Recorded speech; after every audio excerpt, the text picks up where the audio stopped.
What's up, Agency Go fam? We are on episode number 5 of Spam or Not Spam. Now, this one's going to be fun because I see this a lot, and it's not necessarily a bad thing, which is emojis and also humor. So they are trying to win me over with humor and emojis. And this is Dave Friedman. Let's see how funny it is, and let's see if the emojis work. So first and foremost, the title is Should I Go Away? Sad face. Intriguing, I will say, because, it definitely looks like spam, but I couldn't click. It's like clickbait. I was like, I got to see what's up. Because there was actually some other ones in my inbox today, my spam, that I wanted to click on more because they actually had more practical value to me. But this one had so much clickbait, I had to click on it. So I said, should I go away? I don't know, Dave. We're going to find out right now. Okay. So LatitudeBOX.com. Let's see what you got going on here. Go to LatitudeBOX.com. You help me get more customers, increase customer spend, and collect better data. I think we can all agree that's something that I would want, and maybe you would want. So not a bad offer, I guess. Yeah, I got some partners. They work with some companies. I think I might have heard of this one. Anyways, that's what they do. It says, I reached out a couple times to see if Agency Go is interested. I didn't see it. Maybe it all ended up in spam. It's interested in exploring scalable growth channels targeting the U.S. and Canadian markets. Okay. Since I've not heard back, should I assume, 1, it's not a good time, and I should reach back out in a couple months.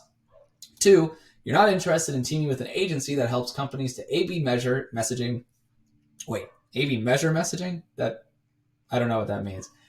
A/B measure messaging. I guess I say A/B test and measure your messaging. I'm not sure what that means. And value propositions and analyze data obtained to better understand what personas to focus your outreach efforts on. By the way, my dog is barking in the background, so apologies for that. 3, you're currently stuck in a bear pit and I need to send the Channel 4 team to help. Okay, I see. That's why he mentioned Ron Burgundy, because then he says, let me know so I can update my notes and tell Ron Burgundy. Have a great day, and I look forward to hearing back. Anyone who is watching this, and if you're listening to this, it's probably not worth looking up, but if you're watching this and you don't know what he's talking about because the image wouldn't load, this is what he's talking about. It's actually a pretty funny part of the movie, but there's a bear fight scene inside Anchorman, and they ride a bear. Steve Carell's character rides a bear. It's kind of funny. So that's what he's trying to do. He's trying to appeal to my humor, that pathos appeal. Emotional appeal. It does work. Like Lemlist, which is a great tool. I use it all the time. I'm like probably, definitely a power affiliate without getting any commission, which I probably should, but I don't. That's how they kind of came up. So they have these really cool dynamic image landing page type stuff. And they really focus on the human element and motions and everything.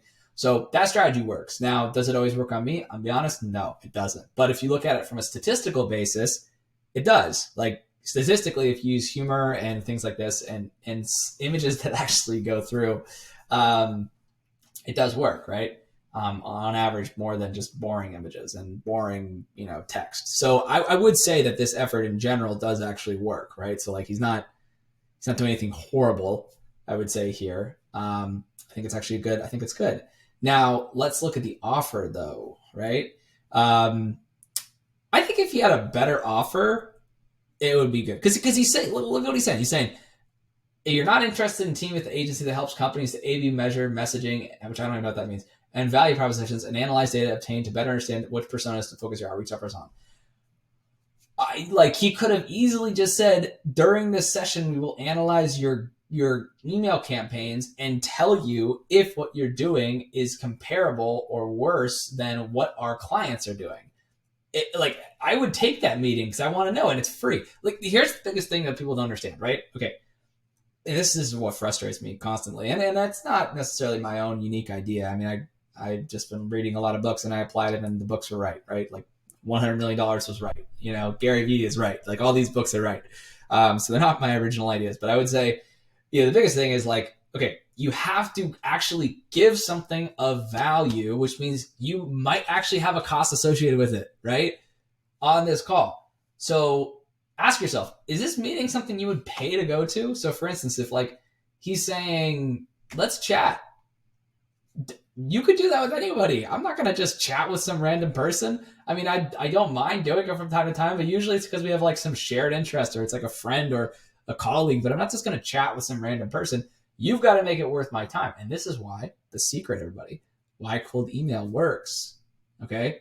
The reason it works is because, or any kind of outreach, is because there's a few people who can figure out how to give a lot of value in that outreach message. And because of that, everyone says yes, because it's not spam. That's what I'm trying to ingrain in everybody with this. That's why, like, when I do outreach messages or I do this stuff, I'm not considered spam because people always say yes, or a very high percentage of people say yes. So for instance, one of my pitches is, can I get you on my podcast? And a lot of people say yes to that. And then from there, once I get them on the show, afterwards, they almost always ask me what I do. And then it transitions into a pitch because we're just talking, you know?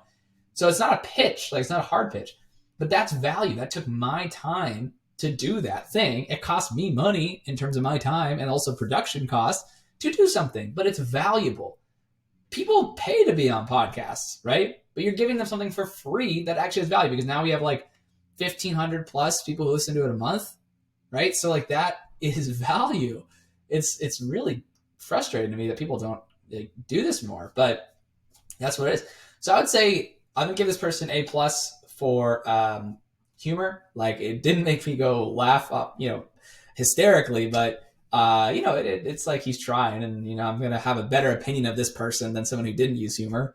And I don't really think any email usually makes me laugh hysterically, so I don't know if that's something that is achievable, to be honest. I'm not even that picky. I just don't think it's very possible, but he didn't do a bad job. And then, I mean, I just don't think there's a real offer here. He's telling me what they do, but that's just washed out in a sea of offers just like this, right? There's nothing really unique about it. I mean, the company is unique, probably. I'm sure they probably have some unique things, but the offer in this message doesn't make me seem like they're unique. And for that reason, I'm so sorry, Dave, but we're going to have to mark you as spam, which you already were spam. So, it's not your fault. Right? It's just a big algo, right? It's Gmail. It's nothing you can do about it.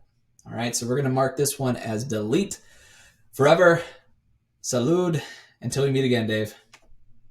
And for everybody who's watching this, this is episode 5 of Spam or Not Spam.